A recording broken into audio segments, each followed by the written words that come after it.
So today, I know, is not the start of the conversation about violence and mass incarceration in America. Every one of these speakers and many, many others not here today have been working on these issues for years and even decades. But even more than that, everyone who has committed or survived violence has been grappling with this intersection in their lives in ways we have yet to fully account for in our movements.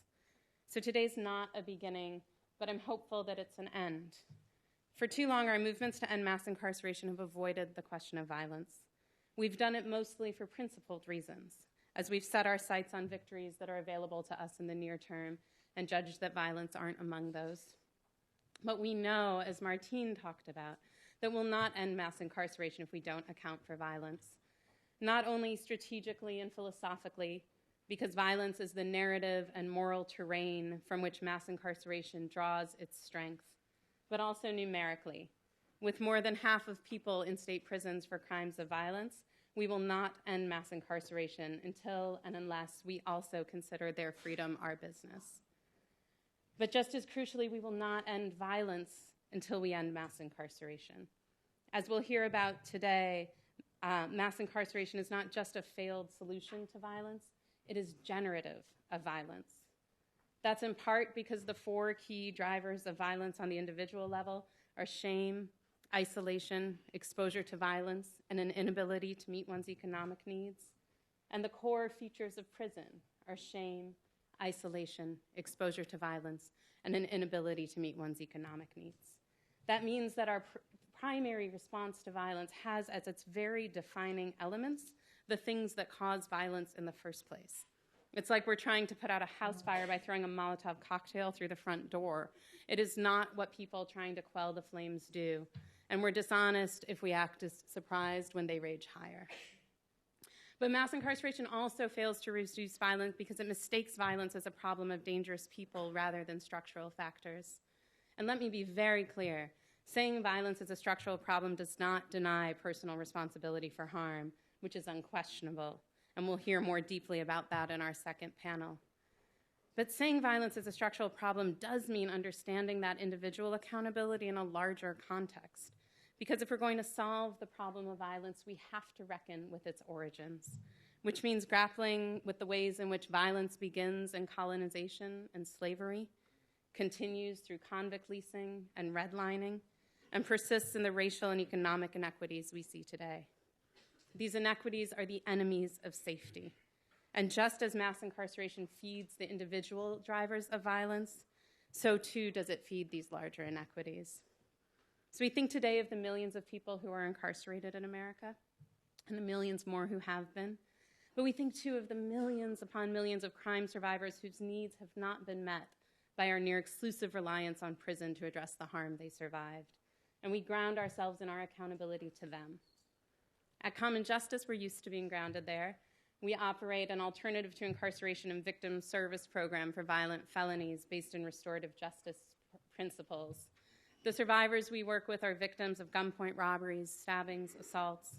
They're among the fewer than half of victims who call the police in the first place, and among the half of those victims whose cases proceed past grand jury to indictment. They're therefore arguably the jailingest subset of victims you'll find. And we ask these victims whether they want the people who harmed them incarcerated or whether they want them in common justice. The portion who choose common justice, 90%. 90%. For some, that's for the reasons often we think of first, because they're compassionate, because they believe in second chances, because they see themselves in the person who hurt them, because they believe, but for the grace of God go I. But for most, they choose common justice out of sheer pragmatism. It's what we do as survivors. We're pragmatic. In their lives and neighborhoods, many of them have seen the failures of incarceration to deliver safety up close. They've seen people go away and come back from prison in ways they think are only worse. And so when offered an option, they put aside their rage and revenge, even if they still feel those things, as many do, and choose the thing they believe will keep them and others safe. They prioritize safety over rage. It may or may not be a crime victim's responsibility to do that, but I do believe it's the criminal justice system's job. And however moving I find each of these survivors to be, I know they're not exceptional. They are part of the 90% who are clamoring for another way, and whose lives are at stake in whether or not we find it. Listening to crime survivors and to our own experiences of surviving harm, as many of the survivors and advocates on our first panel will speak to more deeply, forces us to broaden our sense of who has a stake in our ending mass incarceration. Listening to survivors compels us to be rooted in the knowledge, obscured as it is in the public discourse, that we who want to see an end to mass incarceration, we are the majority. Even on this, even on violence, we are the majority. The report that serves as an anchoring document for today's forum suggests 4 pillars that should guide our responses to violence. We argue those responses should be survivor-centered, accountability-based, safety-driven, and racially equitable. The first 3 may sound familiar: victims, accountability, safety. They've been deployed to advance draconian sentencing for decades, but they are our principles. We are better at them. And today, we're taking them back and taking with them the moral authority that comes along. So finally, before I introduce the visionaries and leaders and rock stars who will take my place on this stage, let me say this.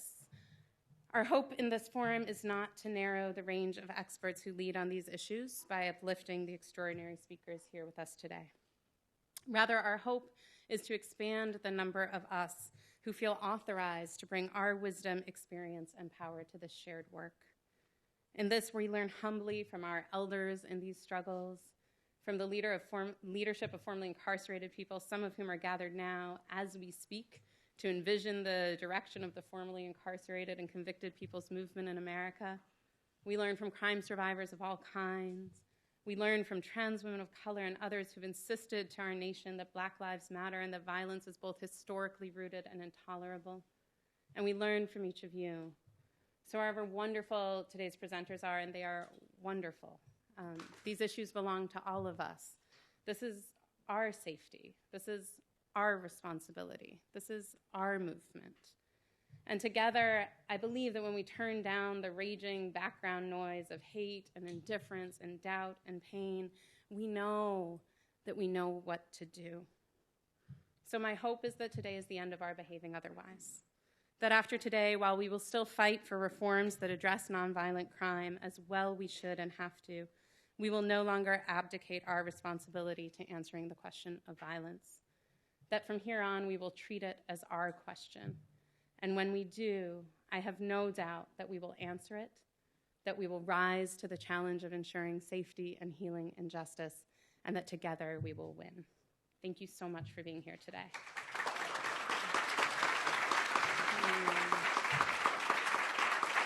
Thank you. Thanks.